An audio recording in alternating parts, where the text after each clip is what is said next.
லைவ்ல எல்லாரும் அவங்களோட ஆக்டிங் எக்ஸ்பீரியன்ஸஸ் பற்றி சொல்லிட்டு இருக்காங்க. அமித் அவரோட வாய்ஸ் ஆக்டிங் எக்ஸ்பீரியன்ஸ் பற்றி சொல்கிறாரு.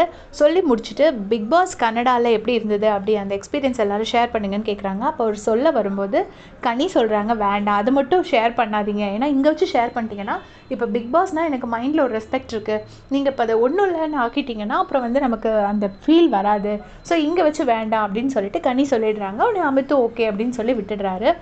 அதுக்கப்புறமா கமருதன் வந்து அவரோட எக்ஸ்பீரியன்ஸ் சொல்கிறாரு. சினிமாக்கும் சீரியலுக்கும் என்னென்ன டிஃப்ரென்ஸ் அப்படின்னு சொல்கிறாரு. சொல்லும்போது சினிமாவில் வந்துட்டு ஒரு டயலாகே ஃபாஸ்ட்டாக பேசுவோம், சீரியல்னால் அதே வந்து ஸ்லோவாக பேசணும், டே மச்சான் இப்போ தான் வந்தியா அப்படின்னு சொல்லி ரெண்டையும் டிஃப்ரென்ஸ் வச்சு அழகாக காமிச்சு தராரு.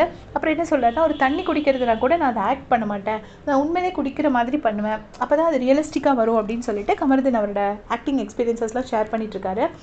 அப்புறம் கமருதன், சபரி, திவ்யா, அமித் இவங்க எல்லாருமே வந்து சொல்கிறாங்க, டாலாக இருக்கிற ஆக்டர்ஸ் எல்லாம் வந்து ரொமான்ஸ் பண்ணும்போது இப்படி காலை விரிச்சிட்டு நிற்பாங்களா, நான் தம்ப்நெயில் இமேஜ் வச்சுருப்பேன், நீங்கள் பாருங்கள், வச்சு காமிக்கிறாங்க. சபரி வந்து காலை விரிச்சு நிற்கிறாரு, அமித் காலை ஃபுல்லாக விரிச்சிட்டாரு.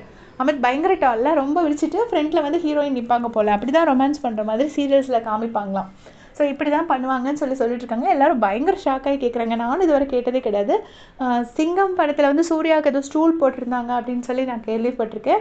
பட் அது சும்மா ஃபன்னுக்கு சொன்னதா உண்மையா அப்படிங்கிறது எனக்கு தெரியாது. இப்போ ரியலிஸ்டிக்காக இவங்க சொல்கிறது இப்போ தான் நான் கேட்குறேன். ஸோ எல்லோரும் அவங்கவுங்க எக்ஸ்பீரியன்ஸஸ் ஷேர் பண்ணிகிட்ருக்காங்க. சாண்ட்ரா இமி வந்து சின்ன பிள்ளையாக இருக்கும்போது நம்பியார் கூட ஆக்ட் பண்ணியிருக்காங்க போல இருக்குது, அது நம்பியார்னே தெரியாமல் ஆக்ட் பண்ணியிருக்காங்க. ஸோ அதெல்லாம் ஷேர் பண்ணிகிட்ருக்காங்க. லைவ் பார்த்துட்டு அப்டேட் பண்ணுறேன். தேங்க்ஸ் ஃபார் வாட்சிங்.